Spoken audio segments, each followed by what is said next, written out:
What's up guys, it's Z here, welcome back to Yu-Gi-Oh! Deck of the Day. Today we have a Magistus deck profile, Genesis Impact is released, and with it we have a few new decks to play around with. And this one, I think it's going to be the one that fans are going to enjoy the most, because it's a combination of a lot of old spellcaster type themes come together. They have versions of cards from Witchcrafters, from Invoked, and from Endymion. So I think if you're a fan of spellcasters, this is probably a deck for you because it brings all of them together. Unfortunately, if you were hoping for a pure deck, I'm going to have to disappoint you because I don't think the deck is powerful enough to be played on its own. You need to incorporate a few spellcaster engines that make the deck more powerful, and I'm going to show you exactly how the deck is supposed to be played.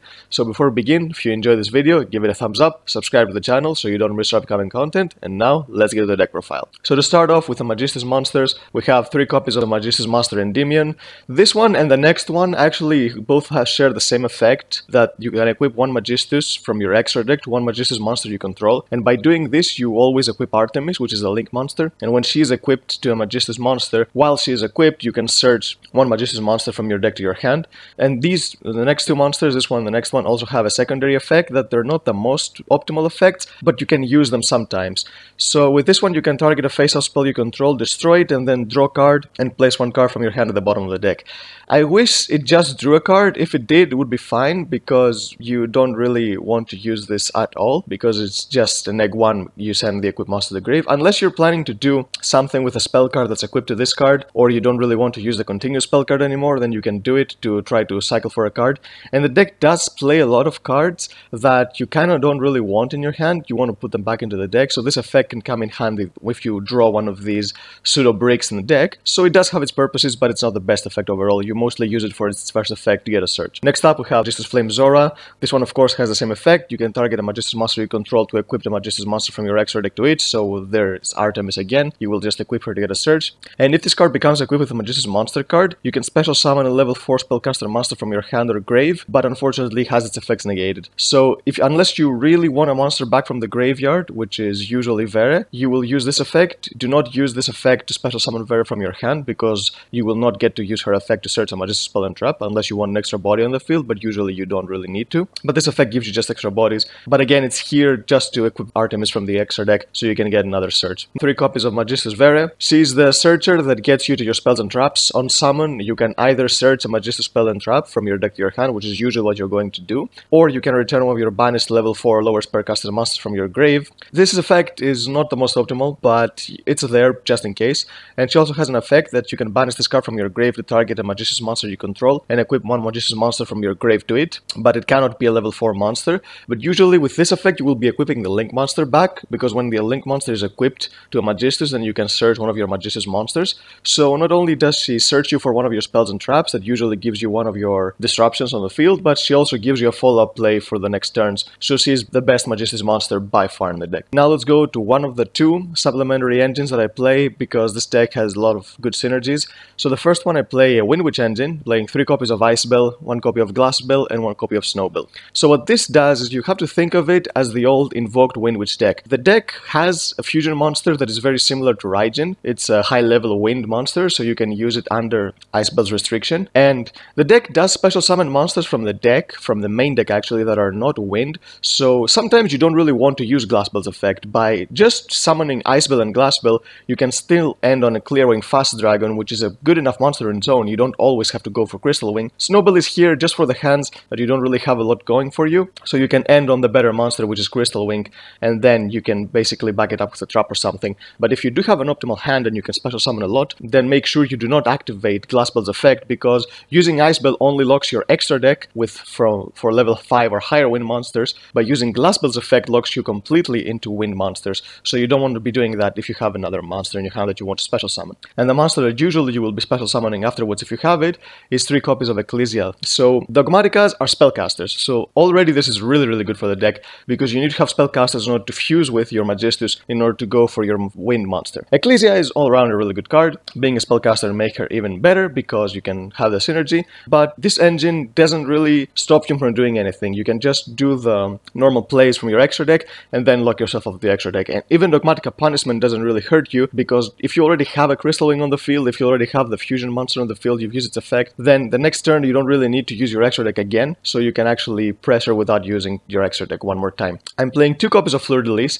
Fleur-de-Lis can be dead on its own, but since it's a spellcaster monster, I don't really mind drawing her because you can just use her for fusion material. But since the deck is rather weak, I'd rather have more copies of Fleur-de-Lis to be able to use the full combo of Dogmatika twice, rather than just not seeing Fleur-de-Lis because she's a brick. And since she's not that bricky, since she can be used as fusion material, it's good to have 2 in my opinion for this specific deck, because not only does she give you interruption, but she's also an extra body on the field to attack with. The only hand trap I play in the deck for monster hand traps is 3 copies of Gamma and 1 copy of Driver. This has really good synergy with Ice Bell because of a new monster that was released. Back in the day, if you used Ice Bell's effect and your opponent would ash it, then you would use Gamma, and then in order to be able to do something with Gamma and Driver, you would have to go into a Stardust Dragon, which is a wind monster, but it's not the best monster nowadays. So since there is a new level 8 wind synchro monster you can go into now, I think combining Gamma with Ice Bell is much better, so you need to be playing if you're playing a Wind Witch engine. For the spells, we play 3 copies of Thrice Magistus. This is a continuous spell that helps you not lose to having a lot of monsters in your hand, which is something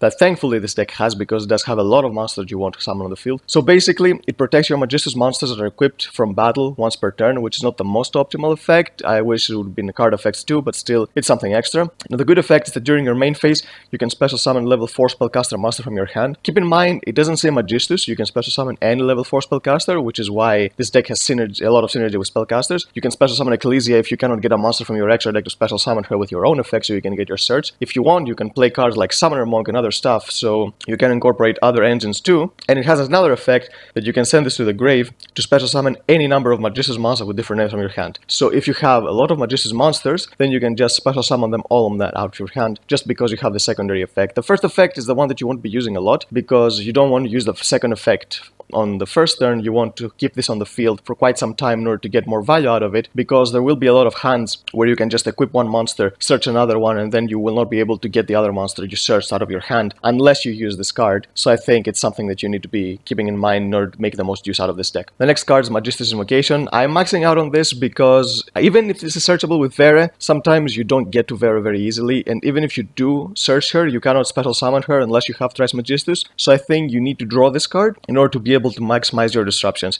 This card gives you disruption on the board, and it's something that will give you disruption even after you've used Ice Bell, because like I said, it's the same concept as Invoked Wind Witch back in the day with Raijin. So you fusion summon, you can actually fusion summon from your equipped zone with this card.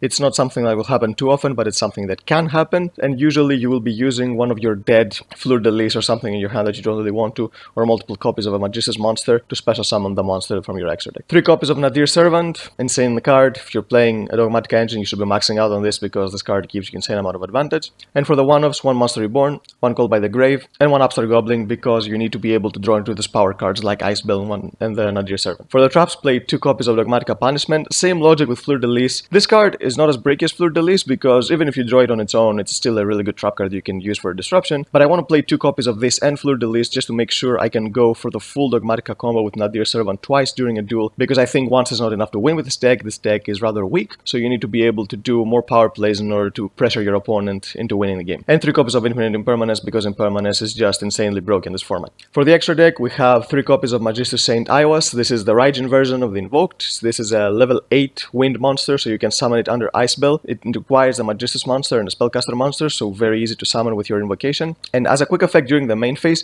you can target another face-up monster on the field, equip this card to that monster, and then you can take control of that monster, and as long as that card is equipped to it, it cannot activate its effect, and it also gains 1000 attack and defense. Unfortunately, it doesn't stop activated effects on summon. It has to be something like, for example, a Gale Dogra that summon and doesn't do anything. It has to be a trigger effect. So you can take control of that monster, so it's a crackdown, it's basically an impermanence as well, and it also boosts that monster. So you get a lot of value out of this card, and you can use it multiple times. This is why I think you need to max this out, because you will be using it a lot during a duel, and hopefully in combination with maybe this, your Crystal Wing, a Dogmatika Punishment, a fleur-de-lis, you do have enough interruption to be able to win the duel. And this gives you a body, because you take that monster, you cannot activate its effect, but you can attack with it, and it also is boosted by 1000 attack and defense, so you do have more power on the field in order to try to OTK, and this is why this card is probably the only monster that you need to be playing from your extra deck, aside from the Link monster of course, but the Link monster you will hardly ever summon.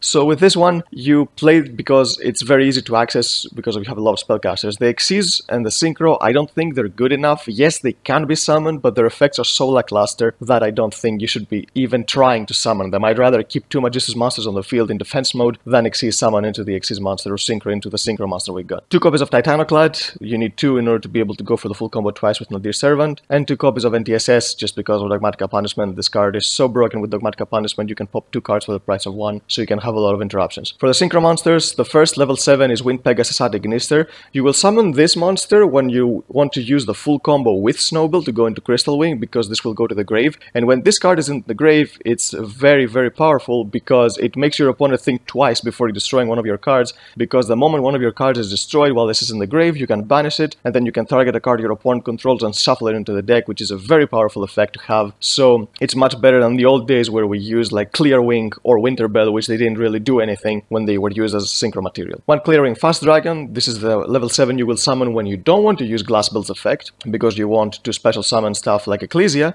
so you can still end on an interruption without locking yourself completely into wind monsters, and this, as a quick effect, can negate the effect of a monster your opponent controls or special summon from the extra deck, and it also makes attack point 0, so it's a really decent card. 1 Crystal Wing, of course, when you want to use Snowbell, and the level 8 Synchro monster, that's a wind, that is fairly new, that helps the deck when you use Gamma in combination with your Wind Witches, is Cyber/Harpy Lady. This card is much better than a Stardust Dragon, because when a spell or trap card is activated, you can bounce a card on the field. So you can just, when you use your Dogmatika Punishment, if your opponent has multiple monsters on the field, and maybe they have a back row as well, then you can just bounce one of those monsters with Cyber/Harpy, pop another one with your Dogmatika Punishment, and then NTSS will pop the spell and trap, so you actually get 3 interruptions just with using Dogmatika Punishment and having this on the field. And because when your opponent sees Ice Bell, pretty much everyone knows what Ice Bell does, they know it's the 1 card crystal in combo, so they will try to negate it, whether going first with Ash Blossom or if they've already set up a field, they will try to use one of their monster negates into Ice Bell. So if you resolve your Gamma, not only will you get the full combo with your Ice Bell, summon your Crystal Wing, but you will also get this monster on the field, which is a 26 beater, that every time a spell or trap is activated, you will be able to bounce one monster your opponent controls during either turn, so you can use one of your own spells after you summon her, and then you can use one of your traps during your opponent's turn to get another bounce, so this card is really good. For the Link monsters, play 2 copies of Artemis. Artemis, you will never summon her because you want to have her in your extra deck to equip with your Endymion and your Zora. This is the reason these 2 cards are really good, because when Artemis is equipped to a Magistus monster, you can add a Magistus monster from your deck to your hand. So she will be searching your Vere, and then by using cards like Thrice Magistus, you will be able to summon that Vere, and then you will be able to search your invocation, and using the equipped monster, the equipped Artemis and the Vere, or the Endymion, you can actually summon your Aiwas, so you can have one of your interruptions right there. So the deck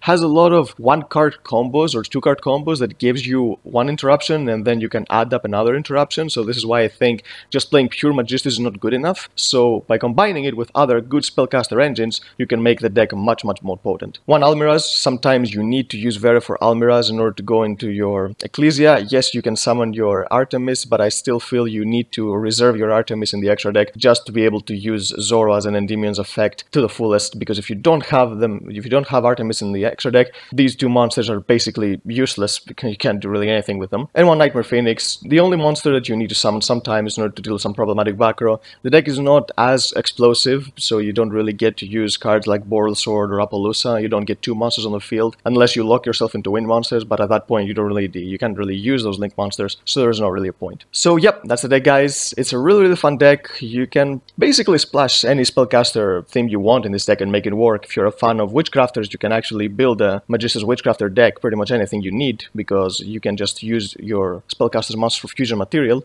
So you can experiment with it. If you have any other suggestions for what the deck can actually use in order to become better, leave a comment down below so we can discuss and see how the deck can only become better. Yep, if you enjoyed this video, give it a thumbs up, subscribe to the channel so you don't miss our upcoming content, and we'll see you next time.